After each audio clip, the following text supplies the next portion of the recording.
Selamat datang di channel Bilal Bijak. Saya berharap video ini akan memberikan manfaat dan hiburan bagi Anda. Sebelum kita memulai, saya ingin mengucapkan terima kasih karena telah memberikan waktu dan perhatian Anda untuk menonton video ini. Saya berharap Anda menemukan konten video ini menarik dan informatif. Saya sangat berterima kasih atas dukungan Anda dan harap Anda menikmati menonton video ini. Jangan ragu untuk memberikan feedback dan komentar untuk membantu saya meningkatkan kualitas konten di masa depan. Sekali lagi, terima kasih banyak dan selamat menonton. Jangan lupa like dan subscribe. Biografi Ganjar Pranowo, profil, biodata dan perjalanan karirnya. Ganjar Pranowo S.H.M.I.P. merupakan seorang gubernur Jawa Tengah yang sudah menjabat 2 kali periode. Lalu bagaimana kehidupan masa kecil Bapak Ganjar sampai bisa menjadi seorang gubernur yang disayang masyarakatnya? Berikut penjelasannya lebih detail mengenai Bapak Ganjar Pranowo. Ganjar Pranowo dilahirkan dari keluarga yang sederhana pada tanggal 28 Oktober tahun 1968 lalu di Desa Lereng Gunung Lawu, Karanganyar. Ganjar Pranowo memiliki nama asli Ganjar Sungkowo yang artinya ganjaran dari kesusahan atau kesedihan. Namun, saat Ganjar akan memasuki sekolah dasar, nama Sungkowo diganti menjadi Pranowo oleh orang tuanya. Pergantian nama ini terjadi karena rasa ketakutan dari orang tua Ganjar, apabila nama Sungkowo tetap maka sang anak kelak selalu berkubang dengan kesialan dan kesusahan. Ayah Ganjar bernama S. Pamuji dan ibunya bernama Sri Suparni. Ganjar merupakan anak kelima dari 6 bersaudara. Nama-nama saudaranya yaitu Pri Kuntadi, Pri Pambudi Teguh, Joko Prasetyo, Prasetyowati, dan Nur Hidayati. Ayah Ganjar sendiri berprofesi sebagai polisi dan juga sempat ditugaskan mengikuti operasi penumpasan PRRI atau Permesta. Sedari kecil, Ganjar sudah menunjukkan jiwa kepemimpinannya. Hal itu terbukti saat Ganjar sekolah dasar, beliau selalu terpilih menjadi ketua kelas. Saat akan memasuki SMP, keluarganya pindah ke Kutoarjo mengikuti tempat di mana ayahnya ditugaskan.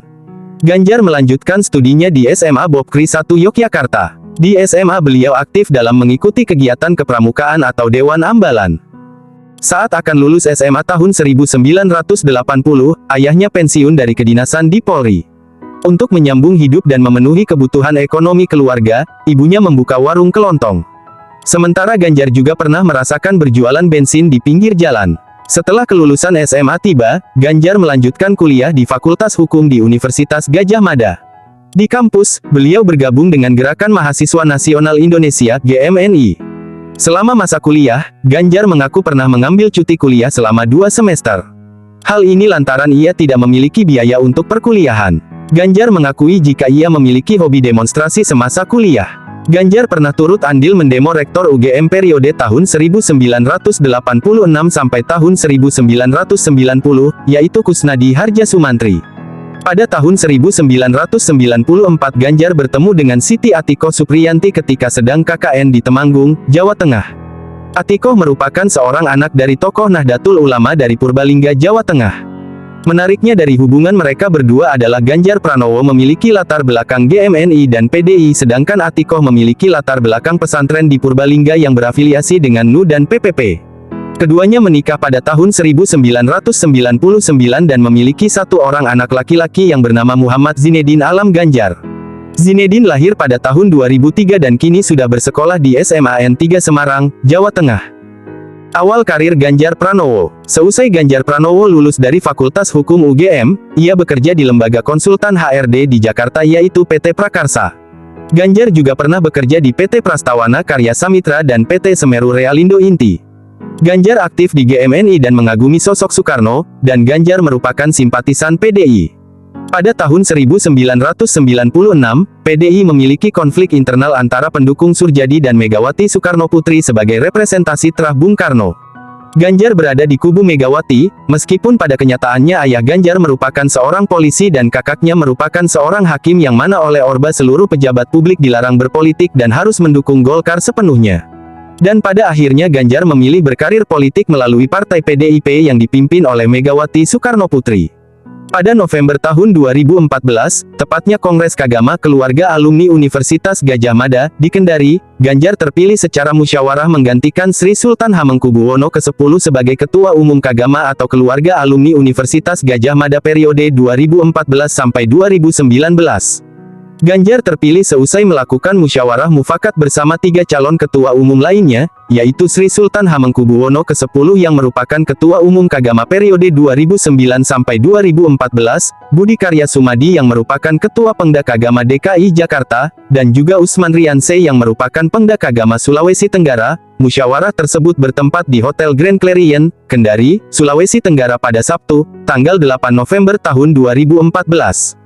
Setelah terpilih, Ganjar Pranowo memberikan sambutannya yang menyatakan bahwa program kerja Kagama janganlah sampai melupakan nilai-nilai dari perjuangan, kerakyatan dan kebangsaan yang sudah diajarkan oleh Universitas Gadjah Mada.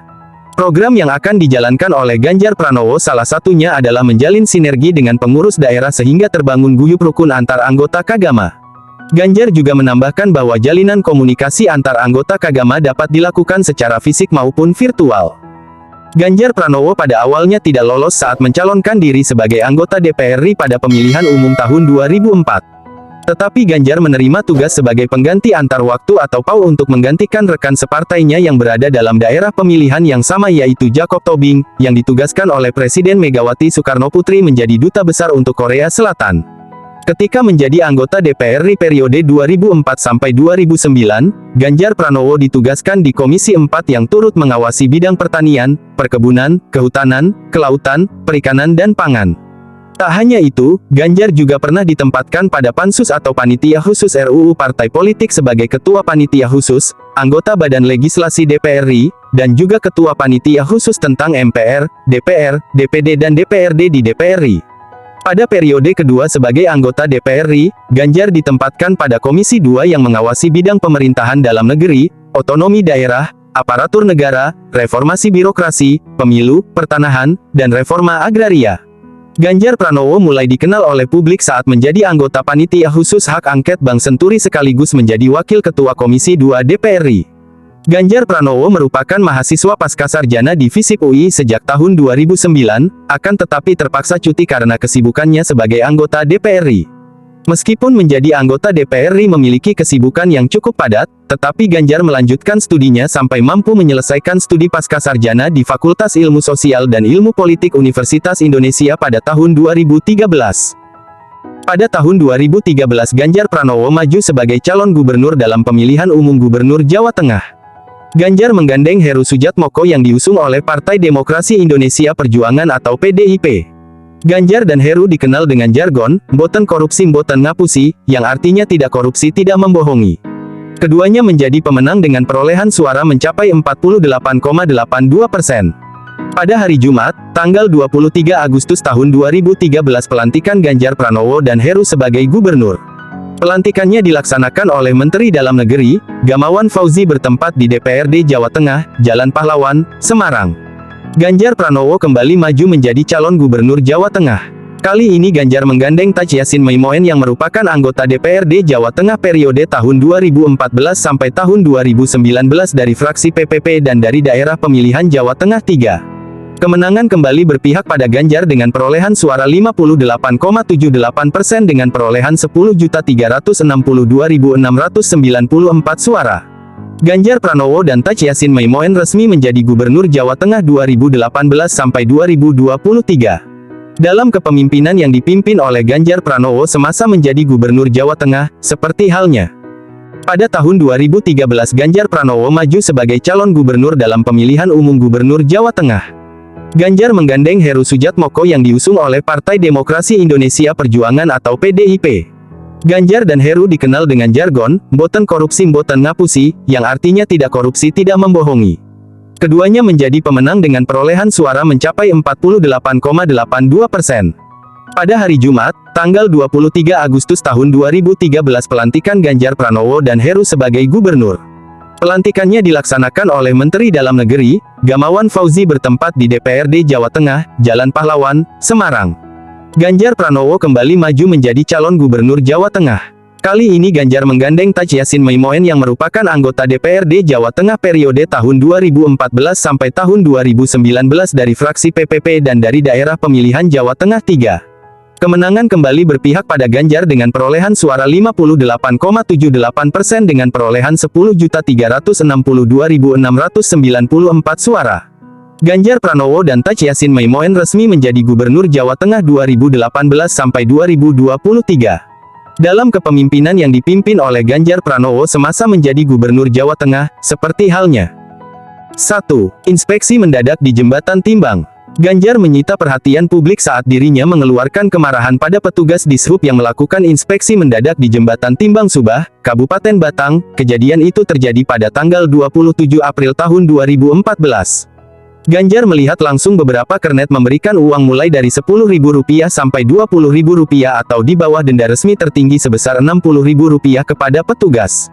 Dengan menemukan praktik pungutan liar di Subah, dengan diikutinya kebijakan penutupan Jembatan Timbang di Jawa Tengah sejak Mei tahun 2014. Namun, kebijakan ini menyebabkan Jawa Tengah nantinya kehilangan pendapatan sebesar Rp10,118 miliar seperti yang dicatat oleh Badan Pemeriksa Keuangan atau BPK atas laporan keuangan Jawa Tengah untuk tahun 2014. Salah seorang pimpinan Komisi DPRD setempat, Alwin Basri mengatakan bahwa kebijakan tersebut malah menimbulkan kerugian bagi provinsi sendiri. Penutupan Jembatan Timbang tidak diikuti dengan kajian dan evaluasi tugas dan fungsi para pegawai yang bertugas di masing-masing Jembatan Timbang. 2. Twitter. Ganjar memanfaatkan sosial media Twitter untuk berkomunikasi dengan masyarakat. Hal ini dilakukan Ganjar sejak sebelum menjadi gubernur sampai saat ini menjadi gubernur. Dalam pelantikan pejabat kepala daerah, Ganjar meminta agar para pejabat aktif di akun sosial media agar dapat secara cepat menerima komplain dari warga dan dapat menanggapi dan mengetahui informasi terbaru dari daerah masing-masing. Bagi Ganjar, melalui sosial media dirinya bisa mendengarkan masukan, kritikan bahkan protes dari masyarakat yang tidak suka dalam kebijakan yang dibuat. 3. Kasus sengketa semen Indonesia. Ganjar dianggap kurang komunikatif dalam menanggapi kasus sengketa semen Indonesia dengan warga Rembang. Sejak tahun 2015 penolakan terhadap pembangunan pabrik semen di Pegunungan Kendeng telah dilakukan warga dengan menempuh jalur hukum dan melakukan unjuk rasa. Gugatan warga Kadeng untuk membatalkan izin pabrik semen dikabulkan setelah Mahkamah Agung pada tanggal 2 Agustus tahun 2016 mengeluarkan putusan peninjauan kembali yang membatalkan surat keutusan tentang izin lingkungan kegiatan penambangan oleh PT Semen Gresik di Kabupaten Rembang. Walaupun putusan PK telah melarang penambangan dan pengeboran di atas cekungan air tanah di wilayah Pegunungan Kendeng. Pada tanggal 9 November tahun 2016 Ganjar mengeluarkan adendum atau SK baru dengan mengubah nama PT Semen Gresik Terbuka menjadi PT Semen Indonesia Terbuka. Menurut Ganjar pengadilan belum memberikan penjelasan terkait keberadaan pabrik apakah akan dilanjutkan atau tidak sehingga pendirian pabrik semen Indonesia diteruskan karena tidak ada perintah penutupan. Wahana Lingkungan Hidup Indonesia, salah satu penggugat izin lingkungan dalam rilis tertulisnya menyebut bahwa Ganjar selaku Gubernur Jawa Tengah, mempermainkan hukum demi kepentingan industri.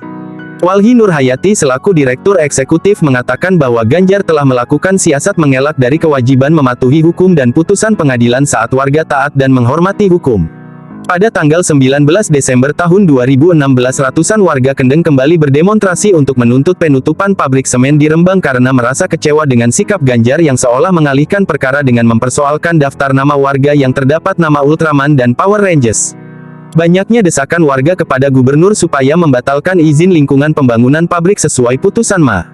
Ganjar mengeluarkan surat keputusan pada tanggal 17 Januari tahun 2017 membatalkan adendum yang pernah ia keluarkan sebelumnya. Ganjar memutuskan untuk menunda proses pendirian pabrik semen Indonesia di Rembang sampai diterbitkan surat keputusan izin yang telah disesuaikan dengan putusan PK Ma. Akan tetapi izin baru, dengan sedikit perubahan wilayah, kembali diterbitkan pada tanggal 23 Februari tahun 2017.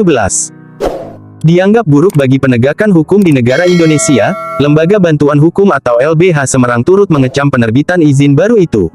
Zainal Arifin selaku Direktur LBH Semarang menyebut bahwa izin lingkungan baru cacat hukum dan merupakan bentuk dari arogansi gubernur. Sedangkan pada masa kepemimpinan Ganjar Pranowo menerapkan kredit pembiayaan dari Bank Jawa Tengah untuk UMKM dengan produk KUR Mitra 25 dikenakan bunga 7% per tahun. Sementara Mitra 02 sebesar 2%, tanpa agunan dan tanpa adanya biaya administrasi. Saat diluncurkannya bunga kredit tercatat terendah se-Indonesia dan banyak ditiru oleh pemerintah daerah lain di penjuru tanah air bahkan mendapatkan perhatian dan apresiasi dari Presiden Joko Widodo.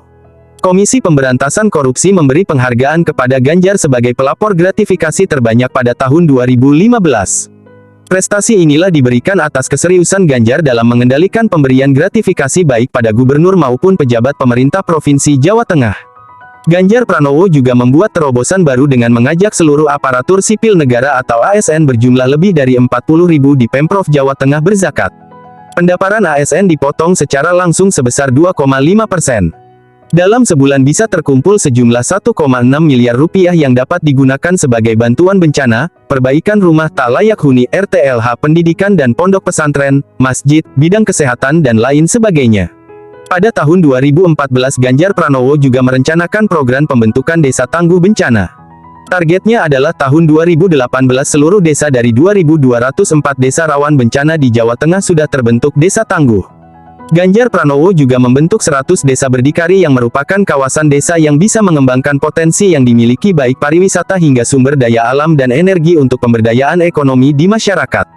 Untuk bidang kesehatan, Ganjar Pranowo merencanakan pembangunan rumah sakit modern yang bertaraf internasional di MAJ atau Masjid Agung Jawa Tengah. Ganjar Pranowo juga meluncurkan program Jawa Tengah Gayeng Nginceng Wong Matang yang Ganjar gagas di awal masa pemerintahannya. Ganjar Pranowo juga membuat kartu tani. Kartu tani terdapat identitas petani, luas lahan, jenis tanaman, dan juga kebutuhan pupuk. Di luar, petani tak ada yang bisa mengakses pupuk bersubsidi sehingga meminimalisir kejahatan dan juga penyalahgunaan wewenang. Presiden Joko Widodo mengapresiasi dan menjadikan kartu tani menjadi program nasional. Itulah beberapa kisah perjalanan dari Ganjar Pranowo Gubernur Jawa Tengah.